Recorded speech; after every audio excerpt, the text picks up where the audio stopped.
Hello students, तो आज हम कंटिन्यू करेंगे केमिकल्स फ्रॉम कॉमन सॉल्ट। तो कॉमन सॉल्ट से बनने वाले कौन कौन से केमिकल्स हैं वो हम देख रहे थे, जिसमें फर्स्ट हमने कंप्लीट कर लिया था कास्टिक सोडा। आज हम लोग बात करने वाले हैं सेकंड पॉइंट की, that is bleaching powder. Bleaching powder, इसका फॉर्मूला होता है CaOCl2। Okay, CaOCl2 that is bleaching powder. इसको हम केमिकली कैल्शियम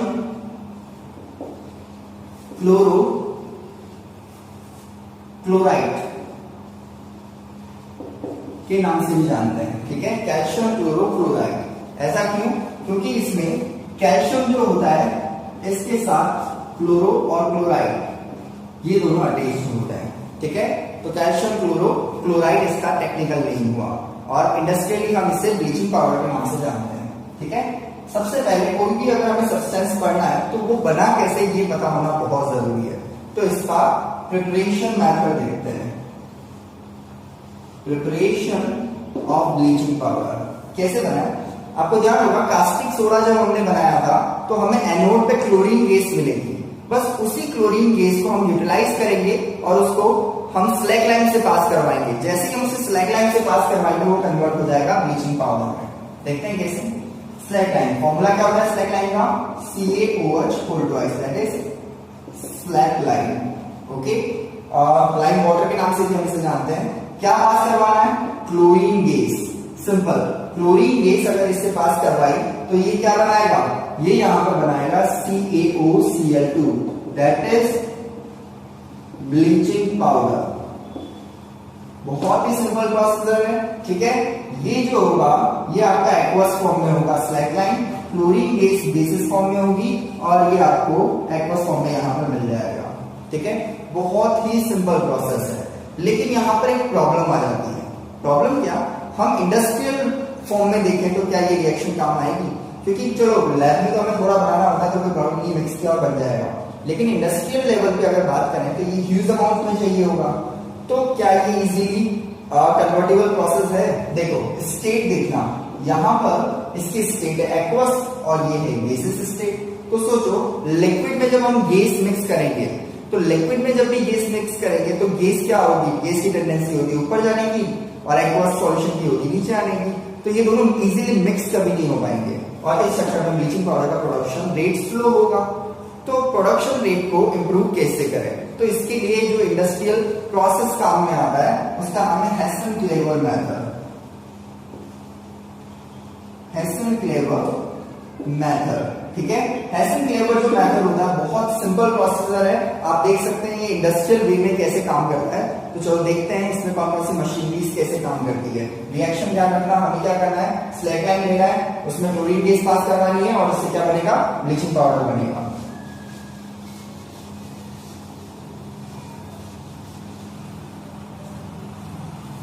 तो प्रोसीजर है हेसन क्लेवर मेथड। ठीक है, बहुत सिंपल वे में समझते हैं। इसमें क्या होता है? इसमें बड़े बड़े चैम्बर्स बने हुए होते हैं तो और बहुत सारे चैम्बर्स हो सकते हैं। तो ये है हमारे पास फर्स्ट चैम्बर। ठीक है, नेक्स्ट ये हो गया हमारे पास सेकंड चैम्बर और ये हमारे पास नेक्स्ट चैम्बर। मैं रिपीट कर रहा हूं, चैम्बर एक से ज्यादा होते हैं, हम लोगों ने 3 कंसीडर किए। ठीक है, हर चैम्बर एक दूसरे से कनेक्टेड होते हैं, ये सारे चैम्बर्स गियर्स के। तो ये हमने यहां पर गियर फिक्स कर दिया। सिमिलरली एक गियर हमने यहां फिक्स कर दिया। ओके, और नेक्स्ट गियर हो गया इसका। गियर्स क्या हेल्प करेंगे? गियर्स रोटेशन ट्रांसफर करेंगे। ठीक है, तो ये हमारे पास हो गए गियर्स। किसी भी एक गियर को हमने मोटर से कनेक्ट कर दिया।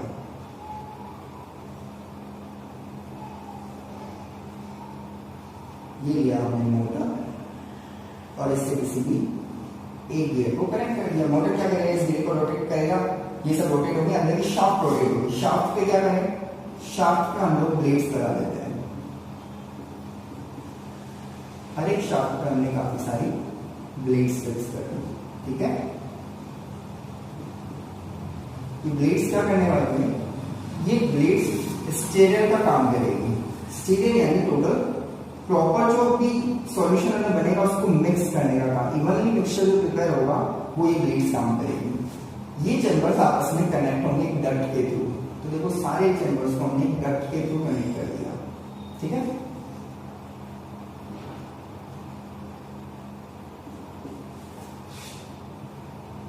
बहुत सिंपल। अब देखना रिएक्शन क्या थी, हमारे पास रिएक्शन थी CaOH कोल्टवाइज का जो एक्वस फॉर्म में था, क्या पास करवाई थी हमने, क्लोरीन बेस पास करवाई थी, और क्या बना था, CaOCl2 बना था। तो एक एक्वस था, एक बेस था। गैस की टेंडेंसी ऊपर जाने की होती है, ये नेगेटिव पॉइंट था, लेकिन इंडस्ट्रियली हमने इसी चीज को पॉजिटिव ले लिया। कैसे, हमने यहां से इसमें गैस एंटर करवाई। कौन सी gas, chlorine gas. Chlorine gas जैसे एंटर होगी उसकी टेंडेंसी ऊपर जाने की, वो यहां से होते हुए ऊपर आएगी, ठीक है। नेक्स्ट और क्या किया हमने, लिक्विड की टेंडेंसी नीचे जाने की थी, वही चीज वहां काम में ली। यहां पर हमने इसमें एंटर करवाया स्लैक लाइन, ठीक है। CaO छोड़ स्लैक लाइन कहां से एंटर करेगा, ये दोनों यहां पर आएंगे अंदर कॉन्टिन्यूसली स्टीयर्स, जो ये ब्लेड्स हैं, ये ब्लेड्स कॉन्टिन्यूस को स्टीयर करते रहेंगे और फाइनली एक मिक्सचर प्रिपेयर हो जाएगा। वो मिक्सचर हम यहां से बाहर निकाल देंगे। मिक्सचर किसका होगा, मिक्सचर होगा ब्लीचिंग पाउडर। तो इस तरह से ब्लीचिंग पाउडर बाहर निकाल दिया जाएगा। बहुत सिंपल मेथड है, क्या नाम है मेथड का, एसिड फ्लेवर मेथड। तो ये आपका पूरा प्रोसीजर हो गया है इंडस्ट्रियल वे में कि हम ब्लीचिंग पाउडर कैसे प्रिपेयर करें, ठीक है। अब इससे आगे बात करते हैं। प्रिपरेशन तो बहुत ही इजी है, ये जो रिएक्शन है ये बहुत इंपॉर्टेंट है, इस रिएक्शन को अच्छे से लर्न कर लेना, ठीक है। अब जब भी किसी की आप प्रिपरेशन मेथड पढ़ लेते हैं तो उसकी प्रॉपर्टीज का नॉलेज आपको होना चाहिए। तो हम बात करें प्रॉपर्टीज ऑफ ब्लीचिंग पाउडर, ठीक है। ब्लीचिंग पाउडर की फर्स्ट प्रॉपर्टी ध्यान रखना, ये व्हाइट क्रिस्टल्स की फॉर्म में हमें मिलता है। और किसकी फॉर्म में, व्हाइट क्रिस्टल्स की फॉर्म में हमें मिलता है, फर्स्ट थिंग। सेकंड थिंग, इसकी केमिकल रिएक्शन कौन कौन सी होती है, तो रिएक्शन बहुत इंपॉर्टेंट है इसकी, क्योंकि ये ब्लीचिंग एजेंट का काम करेगा। ब्लीचिंग एजेंट क्या होते हैं, ब्लीचिंग एजेंट वो एजेंट होते हैं जो सामने वाले को डीकलराइज कर दे, ठीक है। रिपीट कर रहा हूं, ब्लीचिंग एजेंट वो होते हैं जो सामने वाले को क्या कर दे, डीकलराइज कर दे। डीकलराइज करने के लिए दो में से एक प्रॉपर्टी का होना जरूरी है, या तो वो नेसेंट ऑक्सीजन प्रोड्यूस करे या फिर वो नेसेंट क्लोरीन प्रोड्यूस करे। ध्यान रखना, या तो वो नेसेंट ऑक्सीजन प्रोड्यूस करे या फिर नेसेंट क्लोरीन। तो हम क्लोरीन के बेस पे चल रहे हैं, तो हमें ध्यान रखना है कि अगर रिएक्शन में बार बार क्लोरीन प्रोड्यूस हो रही है तो इस केस में वो एक अच्छा ब्लीचिंग एजेंट हो सकता है। तो रिएक्शंस देखते हैं कि क्या इसमें क्लोरीन गैस प्रोड्यूस होती है। तो फर्स्ट रिएक्शन हम ले रहे हैं, रिएक्शन ऑफ ब्लीचिंग पाउडर, ध्यान रखना, विद कार्बन डाइऑक्साइड गैस, ठीक है। तो कौन सी गैस की हमने, कार्बन डाइऑक्साइड गैस, और इसके साथ हम रिएक्शन करवाते हैं। ब्लीचिंग पाउडर का फॉर्मूला CaOCl2, क्या क्रिएट कर रहा है, कार्बन डाइऑक्साइड गैस से क्रिएट कर रही है, क्या बनाएगा, ये बनाएगा CaCO3 प्लस Cl2। देखो क्लोरीन गैस यहाँ पर रिलीज हुई है, ठीक है। तो ये रिएक्शन आपको अच्छे से आनी चाहिए। रिपीट कर रहा हूं, क्या हुआ, ब्लीचिंग पाउडर ने कार्बन डाइऑक्साइड गैस के साथ रिएक्शन की तो बनाया calcium carbonate, that is marble, और साथ में रिलीज की chlorine gas. Similarly second case में कि रिएक्शन विद एसिड आप करवा सकते हो क्या इसकी, क्या एसिड के साथ ये रिएक्शन शो करेगा, बिल्कुल एसिड के साथ भी ब्लीचिंग पाउडर रिएक्शन शो करेगा और क्लोरीन गैस रिलीज करेगा। फॉर एग्जांपल हमने लिया CaOCl2 that is bleaching powder और इसकी रिएक्शन करवा दी हाइड्रोक्लोरिक एसिड के साथ, ठीक है। तो ये बनाएगा CaCl2 plus H2O plus release कर देगा क्लोरीन गैस। अगेन वहां पर कौन सी गैस रिलीज हुई है, क्लोरीन गैस रिलीज हुई है, ठीक है, Cl2, ध्यान रखना। तो इसका मतलब ये ब्लीचिंग एजेंट की तरह काम कर सकता है। क्यों, किसी और एसिड के साथ रिएक्शन नहीं कर सकता। आप H2SO4 ले लो, H2SO4 से रिएक्शन करवाओगे, ये बनाएगा CaSO4 plus H2O plus release कर देगा क्लोरीन गैस। यहां भी क्लोरीन गैस रिलीज हो रही है। तो ये सारी रिएक्शन ये बताती है कि अगर आपको कहीं भी क्लोरीन की रिक्वायरमेंट है तो उसका एक अच्छा सोर्स कौन है, उसका एक अच्छा सोर्स है ब्लीचिंग पाउडर। ठीक है, तो ब्लीचिंग पाउडर एक क्लोरीन रिच सोर्स हो सकता है हमारे लिए, जो डीकलराइजेशन में हम काम में ले सकते हैं। सिंपल, ये इसकी केमिकल रिएक्शंस। अब हम इससे आगे बात करते हैं कि केमिकल रिएक्शंस तो हो गई, अब आप मुझे इसके यूजेस बताओ। ठीक है, तो कभी भी कोई भी सब्सटेंस हम पढ़ते हैं तो उसमें सबसे पहले वो बनता कैसे, यानी उसका प्रिपरेशन मेथड, सेकंड उसकी कौन कौन सी प्रॉपर्टीज है जो हम काम में लेने वाले हैं, और थर्ड उसके यूजेस। तो अब आते हैं हम uses of bleaching powder. Uses of bleaching powder, ठीक है, uses of bleaching powder short में लिखा है। हाँ, फर्स्ट यूज अभी हमने बात की, used as bleaching agent. Bleaching agent मतलब डीकलराइजेशन फॉर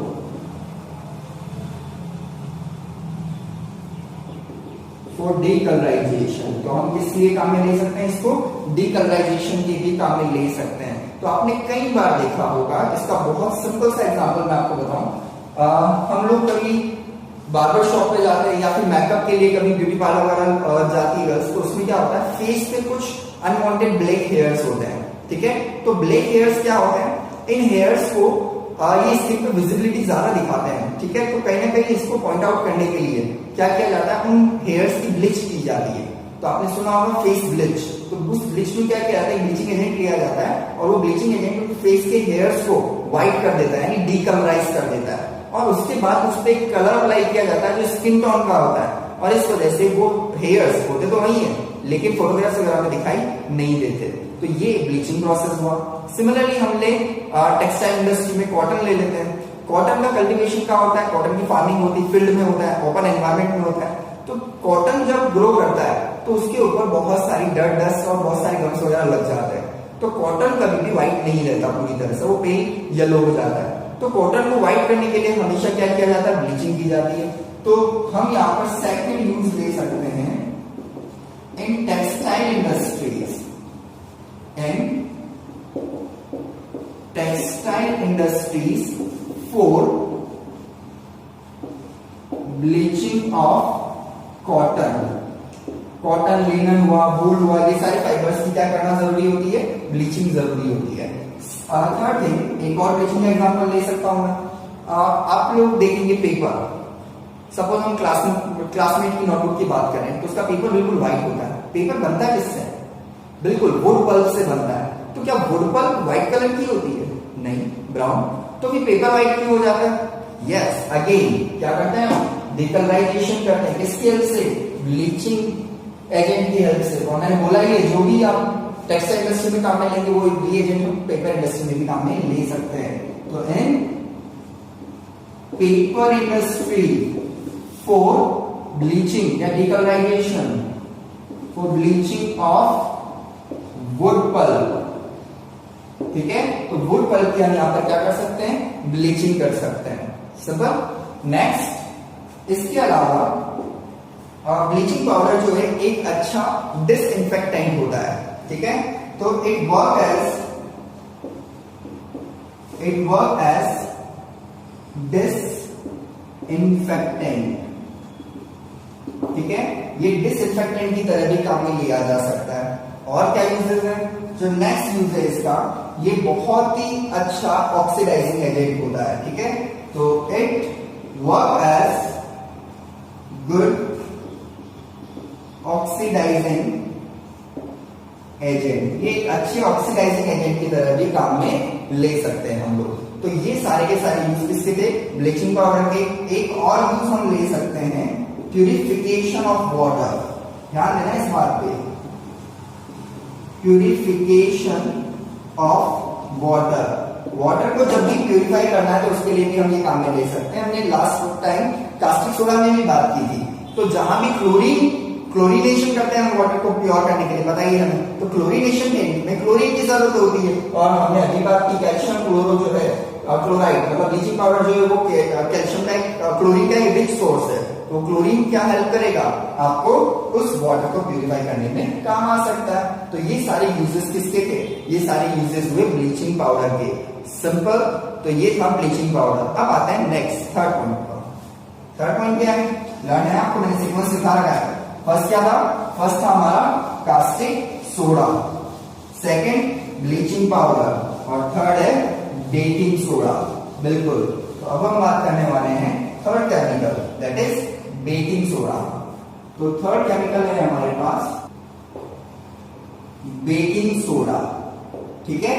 तो फर्स्ट और सेकंड के बाद हम बात कर रहे हैं थर्ड की बेकिंग सोडा। फॉर्मूला क्या है इसका, इसका फॉर्मूला है NaHCO3, sodium bicarbonate. Chemical name हम पहले पढ़ चुके हैं, ठीक है। तो मैं यहां पर लिख रहा हूं दैट इज सोडियम बाइकार्बोनेट, या फिर इसका एक और नाम है sodium hydrogen, sodium hydrogen carbonate. Okay, तो सोडियम बाइकार्बोनेट लिखें चाहे सोडियम हाइड्रोजन कार्बोनेट लिखें, एक ही बात है। ओके, सबसे पहले कोई भी सब्सटेंस पढ़ना है तो उसका कौन सा मेथड पढ़ना है, उसका प्रिपरेशन मेथड हमें देखना होता है। तो यहां पर हम बात कर रहे हैं इसकी प्रिपरेशन की, किस तरह से हम बेकिंग सोडा को प्रिपेयर कर सकते हैं, ठीक है। तो सबसे पहले बहुत सिंपल मेथड, इसके लिए दो मेथड हम फॉलो करेंगे। अगर हमें कम क्वांटिटी में बनाना है तो उसके लिए हम जो मेथड को काम में लेंगे वो होगा लेबोरेटरी मेथड, और अगर लार्ज क्वांटिटी में बनाना है तो उसके लिए हम इंडस्ट्रियल मेथड लेंगे जो होगा सॉल्वेज प्रोसेस। तो पहला मेथड कौन सा है, तो first method we are using that is in laboratory, ठीक है। तो लेबोरेटरी में इसे कैसे बनाया जाए, तो बहुत सिंपल है, हमें सोडियम कार्बोनेट लेना है Na2CO3, सोडियम कार्बोनेट, इसका एक्वस सॉल्यूशन लेना है यानी H2O, और साथ में पास करवाएंगे कार्बन डाइऑक्साइड गैस। तो अगर हम इसका एक्वस सॉल्यूशन लें और उसमें CO2 पास कराएं सोडियम कार्बोनेट में, तो वो बन जाता है NaHCO3, that is sodium bicarbonate यानी बेकिंग सोडा। बहुत सिंपल प्रोसीजर है, ठीक है। लेकिन ये कम क्वांटिटी में जब हमें बनाना है तब, अगर क्वांटिटी बहुत लार्ज है तो उसके लिए जो हम मेथड काम में लेंगे वो कौन सा होगा, वो होगा इंडस्ट्रियल मेथड। तो यहां पर होगा इंडस्ट्रियल मेथड। इंडस्ट्रियल मेथड कौन सा है, इस मेथड का नाम है सॉल्वे प्रोसेस, सॉल्वे प्रोसेस। आप ध्यान रखिएगा, बहुत ही इंपॉर्टेंट है, मैं पहले ही मार्क करके दे रहा हूं। कौन सा प्रोसेस है, सॉल्वे प्रोसेस। यहां अच्छी बात क्या है कि सॉल्वे प्रोसेस जो है ये दोनों कामों में आप इससे आप बेकिंग सोडा तो बना ही रहे, साथ ही साथ इससे हम वॉशिंग सोडा भी बनाएंगे। तो आपको जो नेक्स्ट टॉपिक की प्रिपरेशन है वो भी यहाँ पर कवर हो रही है, तो आप इसको अच्छे से देखना, ठीक है। तो इंडस्ट्रियल मेथड में सबसे पहले यहाँ पर देखो हमें केमिकल किससे बनाने हैं, from common salt. Common salt का फॉर्मूला क्या है, NaCl। तो यहाँ तो NaCl का ही काम नहीं आया, तो ये प्रोसेस है जिसमें हम क्या काम में लेंगे, NaCl, सोडियम क्लोराइड, इसका एक्वस सॉल्यूशन लेंगे। इस एक्वस सॉल्यूशन में हम लोग पास करेंगे कार्बन डाइऑक्साइड गैस, और साथ में इसको अमोनिकल कर देंगे, यानी इसमें अमोनिया गैस भी हम उसे एंटर करवाएंगे, ठीक है। तो हमने क्या लिया, हमने लिया aqueous solution of sodium chloride, क्या मैं इसको ब्राइन सॉल्यूशन बोल सकता हूं, ठीक है। अमोनिया ऐड करवाई तो इसको बोलेंगे अमोनिकल ब्राइन सॉल्यूशन, ठीक है। और उसमें क्या ऐड करवाई, उसमें पास करवाई हमने कार्बन डाइऑक्साइड गैस। तो हम ब्राइन सॉल्यूशन का अमोनिकल सॉल्यूशन जब भी लेते हैं तो उसमें CO2 पास करवाते हैं, तो ये NH3 तो बनाएगा NH4Cl, ठीक है। क्या बनाएगा, NH4Cl, और साथ में रिलीज करेगा NaHCO3। क्या रिलीज करेगा, Na सोडियम और HCO3, ठीक है। यहां से ये रिलीज करने वाला, हमें ये तो चाहिए था, ये तो हमारे पास बेकिंग सोडा, ठीक है। ये जो बेकिंग सोडा ये हमें लार्ज स्केल पे मिलेगा, इसलिए इंडस्ट्रियल मेथड है। और ध्यान रखना प्रोसेस का नाम कौन सा प्रोसेस हुआ, सॉल्वे प्रोसेस। ये प्रोसेस अभी आधा हुआ है, इस प्रोसेस को कंप्लीट कैसे करें, तो ये हम वॉशिंग सोडा बनाते वक्त देखेंगे, ठीक है। इस प्रोसेस अभी ये कंप्लीट प्रोसेस नहीं है, लेकिन हमें बेकिंग सोडा ही चाहिए था जो हमने यहाँ से लिया, तो ठीक है। तो दोनों रिएक्शन आपको बहुत अच्छे से समझ आ गई होगी। अब प्रिपरेशन के आगे हम बात करेंगे इसकी प्रॉपर्टीज की। तो क्या क्या प्रॉपर्टीज होती है देखते हैं। बेकिंग, नाम से पता चल रहा है बेकिंग यानी काम तो क्या आने वाला है, बेकिंग करने का काम आने वाला है। तो नेक्स्ट हम बात करें प्रॉपर्टीज एंड यूजेस। देखो इसकी प्रॉपर्टीज, क्योंकि इसकी केमिकल रिएक्शन जो है वही इसके यूजेस के लिए रेस्पॉन्सिबल है, तो मैं दोनों चीजें आपको यहाँ पर साथ बता रहा हूँ। इसकी प्रॉपर्टीज भी बता रहा हूँ, उन प्रॉपर्टीज की कौन कौन सी रिएक्शंस कैसे काम करती है और कैसे हम उसे यूज कर पाते हैं वो भी हम देख रहे हैं। ठीक है, तो फर्स्ट थिंग, ये एक व्हाइट क्रिस्टलाइन सॉलिड होगा। ठीक है, ये तो आपको ध्यान रखना है कि ये व्हाइट क्रिस्टलाइन सॉलिड रहने वाला है, तो क्रिस्टलाइन सॉलिड की फॉर्म में ये मिलेगा आपको। फर्स्ट पॉइंट यहाँ पर जो हम देखें, ये क्या काम आ सकता है, नाम से पता चल रहा है बेक करने के काम आता है। बैक होता क्या, बैक करना, बैक करना यानी कि सपोज आपने देखा होगा केक, तो केक के केस में क्या होता है, केक थोड़ा स्पंजी होता है, वो थोड़ा फूल जाता है। ऐसा क्यों, क्योंकि उसकी बेकिंग की गई होती है, तभी तो केक मिलता है बेकरी शॉप पे। तो बेकरी शॉप को बेकरी शॉप क्यों कहा जाता है, क्योंकि वहां पर बेकिंग की जाती है, उन्हें फुलाया जाता है। ठीक है, सिमिलरली हम बात करें, हम घरों में भी काम में लेते हैं, जो गुजराती खाना होता है, लाइक खमन हमें बनाना है, ठीक है, इडली हमें बनानी है, तो इन सबको क्या किया जाता है, बैक किया जाता है। तो बैकिंग कैसे की जाती है, उसकी केमिकल रिएक्शन समझा रहा हूं आज मैं आपको, तो अच्छे से समझना। मैं लिख सकता हूं, it is used for baking. Baking powder, क्या बेकिंग सोडा क्या काम आ सकता है, बेकिंग के लिए काम में आ सकता है। क्या रिएक्शन होगी, देखो हमने लिया NaCO3, ठीक है, तो आपने लिया बेकिंग सोडा और उसको केक बनाने वाले पेस्ट में अच्छे से मिक्स कर दिया। जब आपने मिक्स किया तो उसको आप हीट करेंगे। ओके, तो जब आप हीट करेंगे तो क्या होगा, ये डिकम्पोज होगा, डिकम्पोज होगा, ये बनाएगा Na2CO3। क्या बनाएगा, Na2CO3, ठीक है, सोडियम कार्बोनेट, और साथ में बनाएगा वाटर प्लस CO2। क्या रिलीज करेगा, वाटर प्लस CO2। ये दोनों तो सॉल्यूशन में ही प्रेजेंट रहेंगे, लेकिन CO2 तो गैस है, गैस तो सॉल्यूशन में रुक नहीं सकती, तो उस वक्त क्या होगा, वो गैस क्या करेगी, उस मिक्सचर में से वो गैस बाहर जाने की कोशिश करेगी, और जब गैस फुल फोर्स अप्लाई करेगी उन पार्टिकल्स पे, तो पार्टिकल्स को बाहर की तरफ धक्का देते हुए, पुश करते हुए वो गैस बाहर निकलेगी, जिससे छोटे छोटे पोर्स डेवलप हो जाएंगे। और आप कभी भी देखना, कोई भी बेक की हुई चीज होगी तो उस पर छोटे छोटे पोर्स दिखाई देंगे। क्यों, क्योंकि वहां से कौन बाहर निकली है, वहां से CO2 गैस इवॉल्व हुई है। तो ये होता है आपका बेकिंग प्रोसेस। तो क्या होता है, बेकिंग आप सोडा लेंगे, उसको हीट करेंगे मिक्सचर के साथ, तो वहां पर जो CO2 निकलेगी, वो CO2 रेस्पॉन्सिबल होगी उसकी बेकिंग के लिए।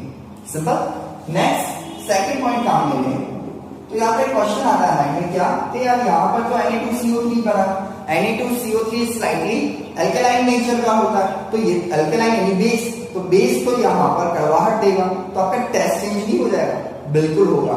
इसीलिए हम बेकिंग करने के लिए बेकिंग सोडा काम में नहीं लेते, हम लोग क्या काम में लेते हैं, बेकिंग पाउडर। ठीक है, ये बेकिंग पाउडर क्या होता है, तो baking powder is prepared by adding tartric acid,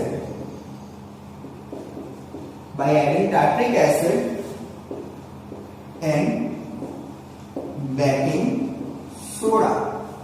तो देखो बेकिंग सोडा जो होता है उसमें थोड़ा सा अमाउंट किसका ऐड कर दिया जाता है, टार्ट्रिक एसिड का। देखो बेसिक नेचर यहां बन रहा है और इसमें बहुत ही वीक एसिड हम लोग ऐड कर रहे हैं, तो वो जो टेस्ट है, वो टेस्ट आपका रिजल्ट आउट होगा और यहाँ पर आपको टेस्ट लेस फीलिंग आएगी, मतलब इनका टेस्ट, केमिकल्स का टेस्ट वहां देखने को नहीं मिलेगा। तो इसके इफेक्ट को कम करने के लिए हम क्या काम में लेते हैं, टार्ट्रिक एसिड। तो बेकिंग पाउडर जो होता है घरों में, वो बेकिंग सोडा से बनता है, क्या ऐड करने से बनता है, टार्ट्रिक एसिड। ये भी 1 मार्क का क्वेश्चन है कि बेकिंग सोडा जो है उससे बेकिंग पाउडर किस तरह से प्रिपेयर किया जाए, बाय एडिंग टार्ट्रिक एसिड। ठीक है, नेक्स्ट थर्ड यूज इसका देखते हैं। थर्ड यूज भी बहुत ही इंपॉर्टेंट है, ये जितने भी यूजेस हैं बेकिंग सोडा के, ये बहुत इंपॉर्टेंट है क्योंकि ये रिएक्शन बेस्ड यूजेस है, ध्यान रखना। तो नेक्स्ट यूज क्या आता है, नेक्स्ट यूज बहुत ही सिंपल है, it used as soda acid fire extinguisher.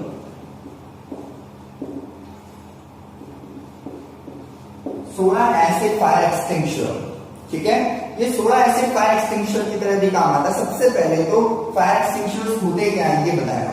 तो सिंपल आपने देखा होगा कि जब भी कहीं पे फायर होती है तो वहां पर एक रेड कलर का बॉक्स आपको देखने को मिलता है। उस बॉक्स में एक पिन होती है, उसको निकाल के और उसको टाइटली प्रेस करें अगर हम, तो उसमें से कुछ गैसेस बाहर निकलती है जो उस फायर को एक्सटिंग्विश करने के काम में आती है। तो सोडा एसिड फायर एक्सटिंग्विशर कैसे वर्क करता है, इसके रिएक्शन देखते हैं। एक्चुअली वहां पर क्या होता होगा समझना, एक थोड़ा सा इमेज बनाना माइंड में कि वहां पर आपके सामने सोडा यानी बेकिंग सोडा, तो होता होगा NaHCO3, ठीक है, पाउडर फॉर्म में। एसिड तो साथ में होता होगा कोई भी एसिड। अब यहाँ पर रिएक्शन समझना, क्या ये मेटल बाइकार्बोनेट है? हमने लास्ट लेक्चर्स में बात की है इसकी। मेटल कार्बोनेट और bicarbonate react with acid form salt plus water plus carbon dioxide gas. तो यहाँ पर सॉल्ट क्या बनने वाला है? NaCl। यहाँ पर सॉल्ट बनेगा NaCl प्लस वाटर प्लस कौन सी गैस रिलीज होगी? कार्बन डाइऑक्साइड गैस रिलीज होगी। सिंपल, बहुत ही सिंपल सी रिएक्शन हो गई है हमारी। अब इसमें समझते हैं एक्चुअल में ये वर्क कैसे करता है। तो यहाँ पर आप देखना, यहाँ पर बहुत एक छोटे से डायग्राम बनाने की कोशिश कर रहा हूं मैं कि एक कंटेनर होता है। इस कंटेनर में यहाँ पर एक रोड होती है, ठीक है, और यहाँ पर एक और बोतल लगी हुई होती है। ये बोतल ग्लास बोतल होती है। इसमें होता है एसिड, ठीक है, और इसमें पाउडर फिल्ड रहता है। ये होता है NaCO3। आजकल अलग अलग तरह के भी आते हैं, ठीक है, और यहां पर एक पाइप निकला हुआ होता है। ओके, अब यहाँ हैंडल वगैरह होता है क्योंकि वो एक सिंपल असेंबली है। जैसे हमें इसे यूज करना होता है, जब तक हम यूज नहीं करेंगे, एक ग्लास बोतल में एसिड सेफ है, दोनों अलग अलग है, सेपरेटेड है, ठीक है। अब यहाँ पर क्या होता है, हमें अगर यूज करना है, फायर एक्सटिंग करना है, तो हम इसे लेकर के जोरदार गिराते हैं या फिर इसके हैंडल को टाइटली प्रेस करते हैं। प्रेस करने से ये जो है ये रोड अंदर की तरफ ट्रिगर करती है और इस वजह से ये बॉटल टूट जाती है। बॉटल टूटते से एसिड इसके साथ रिएक्ट करना शुरू करता है। ये एसिड रिएक्ट करना शुरू करता है आपका बेकिंग सोडा के साथ, और रिएक्शन के बाद कौन सी गैस बनती है? CO2 गैस यहाँ से बाहर निकल के हम सब जानते हैं कि जो CO2 गैस है वो फायर को एक्सटिंग करती है, और इस वजह से क्या होता है, इस वजह से फायर एक्सटिंक्शन वहां पर अच्छे से वर्क करना शुरू कर देता है। तो काफी सिंपल रिएक्शन थी, आप लोगों को समझ आ गई होगी। तो इसके 3 यूजेस तो हमने यहाँ पर देख लिए। इसके अलावा और कोई यूज हो सकता है क्या? बिल्कुल, इरेज कर रहा हूं और फिर बात करते हैं नेक्स्ट की।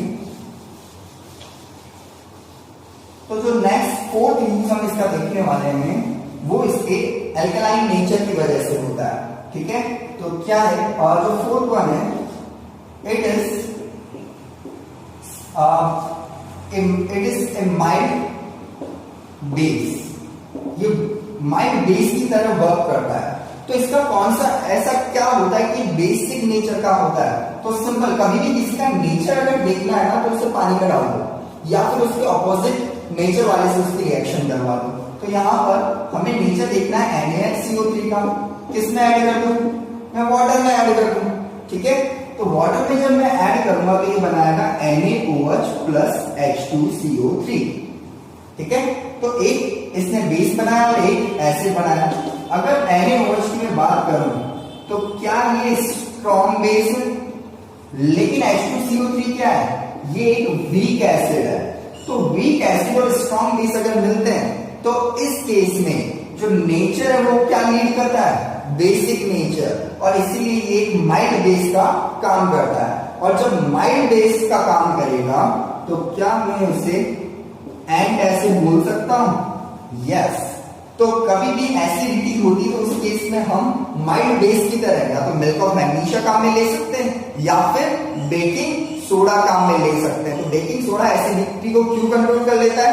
क्योंकि एसिडिटी मतलब एक्सेस ऑफ एसिड, तो ये एंटासिड का काम करता है यानी माइल्ड बेस का काम करता है, और इसलिए उस एसिड से जो बर्निंग पेन हो रहा था उससे हमें रिलीफ दे देता है, ठीक है। तो ये काफी सिंपल एक और यूज हुआ हमारे सामने। इसके अलावा ये माइल्ड एंटीसेप्टिक का काम भी कर सकता है, ठीक है। तो माइल्ड एंटीसेप्टिक एक और यूज होता है इसका। ये था आपका बेकिंग सोडा। अब आते हैं 4th पॉइंट की तरफ। 4th पॉइंट क्या है हमारा? आपको याद होगा, फर्स्ट क्या था? Caustic soda, second bleaching powder, third आपका बेकिंग सोडा, और जो फोर्थ है ये है हमारे पास वॉशिंग सोडा। ठीक है, फोर्थ कौन सा है? Washing soda. अब वॉशिंग सोडा में क्या होता है, पहले तो फॉर्मूला देखते हैं। केमिकल फॉर्मूला क्या है इसका? इसका केमिकल फॉर्मूला है Na2CO3 डॉट 10H2O। सिंपल, क्या?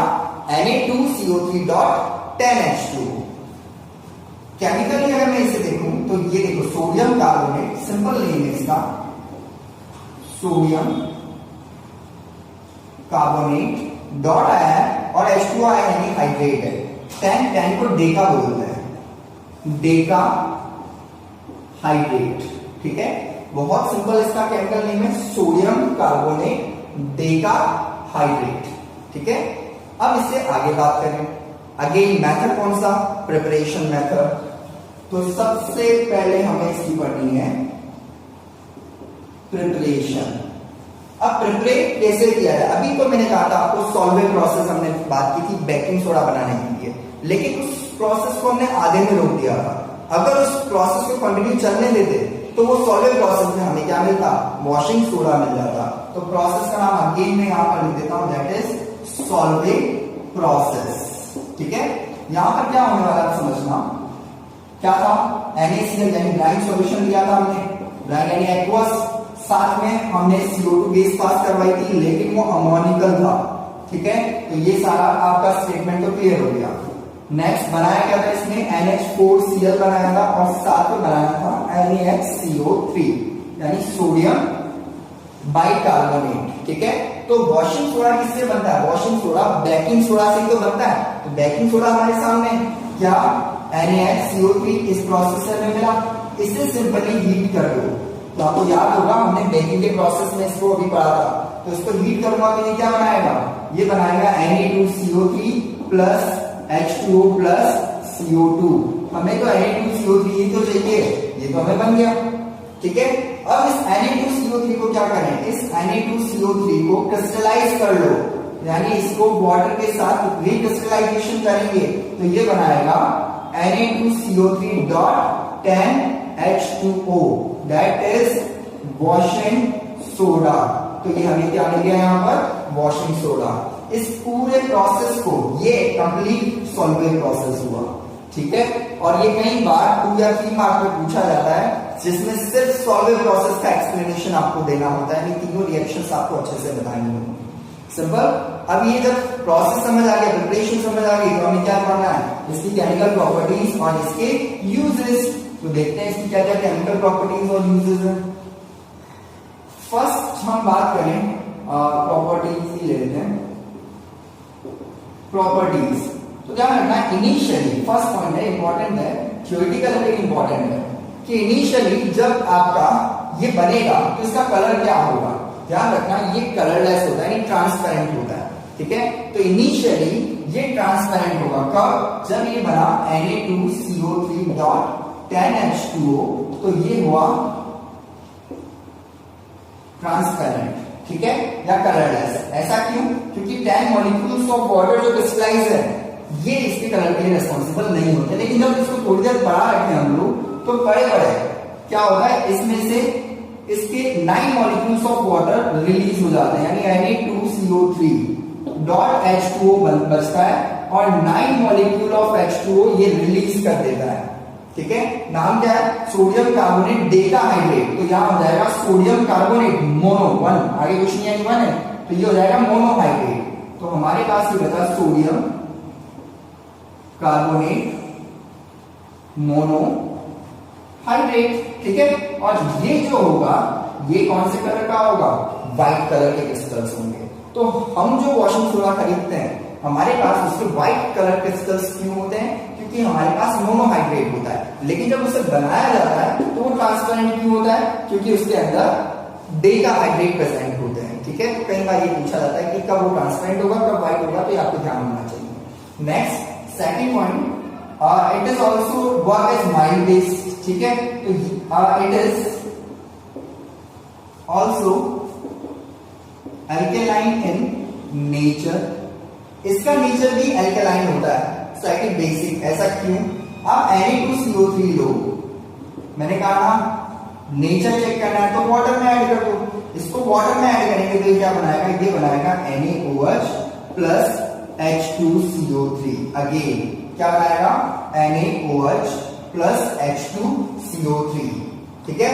और इस वजह से H2CO3 कार्बोनिक वीक एसिड हुआ और ये क्या हुआ, स्ट्रॉन्ग बेस। तो स्ट्रॉन्ग बेस तो बेसिक, स्लाइटली बेसिक नेचर पे चला जाएगा ये। ओके, नेक्स्ट हम बात करें इसके यूजेस की। तो क्या क्या यूजेस हो सकते हैं, सबसे पहला और इंपॉर्टेंट यूज जो है वो लॉन्ड्री में है, ठीक है। तो use for washing in laundries, ठीक है। Second used in textile industries, क्योंकि वॉशिंग का भी यहाँ बहुत बड़ा यूज है, ठीक है। थर्ड पेपर, बिल्कुल जो वहां यूज हो रहा है वो पेपर में भी होगा, यूज्ड इन पेपर इंडस्ट्रीज, ठीक है। नेक्स्ट और क्या काम में आ सकता है, ये सोप एंड डिटर्जेंट बनाने में भी काम आता है, used in soap and detergent industries, ठीक है। और क्या काम में ले सकते हैं, हम सबसे इंपॉर्टेंट यूज जो एक और आता है इसका, दैट फिफ्थ वन, ये यूज है, it is used for softening of water, softening of water. ध्यान रखना, वाटर को सॉफ्ट करने का काम करता है, ठीक है। वाटर को सॉफ्ट करने का काम करता है। आप बोलोगे ब्लीचिंग पाउडर में भी तो वही, क्या नहीं, ब्लीचिंग पाउडर में हमने ऐसा नहीं किया था। ब्लीचिंग पाउडर में क्या था, ब्लीचिंग पाउडर में प्यूरिफिकेशन ऑफ वाटर हुआ, यानी आपके पास पानी सॉफ्ट था, मीठा था, लेकिन उसमें से आपने इंप्योरिटीज रिमूव की, ये था ब्लीचिंग पाउडर। हार्ड वाटर क्या होता है, हार्ड वाटर यानी खारा पानी जिसमें सॉल्ट प्रेजेंट हो। तो हार्ड वाटर को सॉफ्ट करने के लिए हम ब्लीचिंग पाउडर काम में नहीं लेते, वहां पर हम वॉशिंग सोडा काम में लेते हैं, ठीक है। तो ये था वॉशिंग सोडा। अब आते हैं लास्ट पॉइंट की तरफ। लास्ट पॉइंट क्या कहता है, फिफ्थ पॉइंट जो है ये हम लोग बात करें तो plaster of Paris. Plaster of Paris POP के नाम से जाना जाता है। कई बार आप लोगों ने देखा होगा कि फ्रैक्चर बोन हो जाती है अगर, तो डॉक्टर उस पर प्लास्टर लगाता है, वही वाला प्लास्टर हम यहाँ बात करने वाले हैं, ठीक है। तो नेक्स्ट जो आपका फिफ्थ पॉइंट वो क्या है, that is plaster of Paris. Short में क्या बोलते हैं हम इसे, POP। केमिकल फॉर्मूला क्या होगा, CaSO4 डॉट हाफ H2O। ध्यान रखना H2O यहाँ भी है, वाटर क्रिस्टलाइजेशन यहाँ भी प्रेजेंट है। फॉर्मूला, केमिकल नेम क्या हुआ, that is calcium sulphate, half को बोलेंगे हेमी, और वाटर ऑफ क्रिस्टलाइजेशन उसको बोलेंगे हाइड्रेट, ठीक है, हाइड्रेट। तो सिंपल इसका नाम क्या हुआ, कैल्शियम सल्फेट हेमी हाइड्रेट, ठीक है। ये इसका केमिकल नेम हुआ, कैल्शियम सल्फेट हेमी हाइड्रेट। बहुत इजी। अब इसे प्रिपेयर कैसे किया जाए, सबसे पहले तो प्रिपरेशन क्या है, इसके लिए हम लोग जिप्सम लेते हैं, ठीक है। फॉर्मूले में कंफ्यूज मत होना, कई बार पूछा जाएगा ये जिप्सम से POP बनता है, POP से जिप्सम, दोनों चीजें पॉसिबल है, रिवर्सिबल रिएक्शन होती है यहाँ पर। तो जिप्सम का फॉर्मूला होता है CaSO4 dot 2H2O, that is gypsum, ठीक है। कैल्शियम सल्फेट डाइहाइड्रेट, उनको डाई बोल सकते हैं, तो कैल्शियम सल्फेट डाइहाइड्रेट, ये क्या बना रहा है, जिप्सम। जिप्सम में से कुछ नहीं बनना, आप मॉलिक्यूल वाटर उड़ाना ही तो है, तो क्या करना है, 373 केल्विन पर हीट कर दो, यानी 100 डिग्री सेल्सियस पे हीट कर दो, तो क्या होगा, ये हो जाएगा CaSO4 डॉट हाफ H2O और 1.5 H2O बाहर निकल जाएगा, ठीक है। तो ये क्या है, यही तो है हमारा POP। तो सिंपल मेथड है कि जिप्सम को 100 डिग्री सेल्सियस पे हीट करें, 373 केल्विन पे हीट करें, तो वो हमारा क्या बनाएगा, POP बना देता है, ठीक है। नेक्स्ट हम बात करें इसकी प्रॉपर्टीज। तो प्रॉपर्टीज क्या रहने वाली है, तो प्रॉपर्टीज बहुत सिंपल है।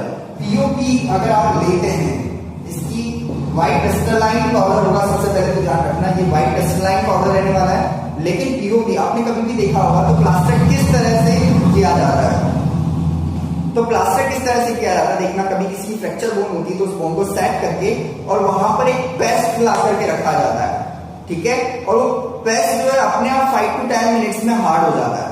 तो इनिशियली तो पेस्ट था एक सॉफ्ट पेस्ट, और वो पेस्ट बड़े बड़े क्या हो गया, वो हार्ड हो गया। तो वहां पर क्या हुआ, एक्चुअल में वहां पर रिएक्शन क्या हुई देखना। When POP is added with 1/3 part of water, कितना part, 1/3 part of water, then it becomes harder। क्या हो जाता है, it becomes harder within 5 to 10 minutes। within 5 to 10 minutes में क्या हो जाएगा, हार्ड हो जाएगा। ये इसकी स्पेशलिटी होती है, यानी कि जब लगाया गया तब तो ये था POP। रिएक्शन देखना, CaSO4 डॉट हाफ H2O, तो लगाया गया, जब अप्लाई किया गया पेस्ट, तब ये क्या था, POP। पेस्ट बनाया यानी इसमें 1.5 H2O ऐड किया, और जब अप्लाई किया उसके 5 से 10 मिनट में वो क्या बन गया, CaSO4 डॉट 2H2O, यानी कि वो आपका जिप्सम बन गया। और जिप्सम एक हार्ड सब्सटेंस होता है, एक हार्ड मास होता है, इसलिए वो प्लास्टर बनी पे हार्ड हो जाता है। ठीक है, तो आपको अप्लाई तो प्लास्टर किया गया, लेकिन सुनने के बाद वो क्या है, आपकी बॉडी में जिप्सम है, और इसको रीयूज कर सकते हैं। जब कट कर दिया जाए प्लास्टर तो जिप्सम को फिर से हीट करो तो वो फिर से क्या बन जाएगा, POP, और हम उसे फिर से काम में ले सकते हैं। तो ये रिसाइकल किया जा सकता है बहुत इजीली। ठीक है, तो यूजेस क्या है, यूजेस में डायरेक्टली बोल के बता देता हूं, बहुत सिंपल यूजेस है इसके। First used by doctors for setting fractured bone. ठीक है, used by doctors for setting fractured bone, simple. Second use क्या है, सेकंड यूज है, it is used to prepare mould और कास्ट। ध्यान रखना, ये क्या बनाया जाता है, इससे मोल्ड या फिर कास्ट बनाया जा सकता है फॉर प्रिपेयरिंग टॉयज, स्टैचू, ठीक है, या सेरेमिक्स। तो आपने देखा होगा POP में बहुत सारे स्टैचू बनते हैं। ठीक है, वो स्टैचू कैसे बनाए जाते हैं, POP का एक कास्ट बनाया जाता है, एक डाई बनाया जाता है, और उसके अंदर सॉल्यूशन फिल कर दिया जाता है, और उसी शेप के फिर वो स्टैचू बन जाते हैं, टॉयज बनाए जा सकते हैं। इसके अलावा हम लोग होम में POP की आप देखना कभी भी, जो सीलिंग होती है, सीलिंग को डेकोर करने के लिए काम में लिया जा सकता है POP, या फिर फायर प्रूफिंग करने के लिए भी काम में लिया जा सकता है। क्योंकि फायर अगर कहीं भी होती है तो वो फायर क्या करेगी, POP हमेशा जिप्सम बन जाता है। तो पहले तो जिप्सम के इन 2 मॉलिक्यूल कभी भी आग लगेगी तो उसका जो टेम्परेचर है वो इस 2 मॉलिक्यूल को इवेपोरेट करेगा, और इसी में काफी सारा फायर आपका वेस्ट हो जाएगा। इसीलिए फायर प्रूफिंग करने के लिए भी हम लोग POP काम में ले सकते हैं। ठीक है, तो और भी काफी सारे यूजेस, ब्लैक बोर्ड जो होता है उसकी जो चौक बनती है, व्हाइट चौक, वो भी POP की बन सकती है। तो ये सारे यूजेस किसके थे, ये सारे यूजेस थे POP के। ठीक है, तो ये सारे जो कंपाउंड्स हमने पढ़े, ये पांचों के पांचों कंपाउंड किसकी हेल्प से बनाए गए, कॉमन सॉल्ट की हेल्प से बनाए गए हैं, और ये चैप्टर आपका यहाँ पर फिनिश होता है।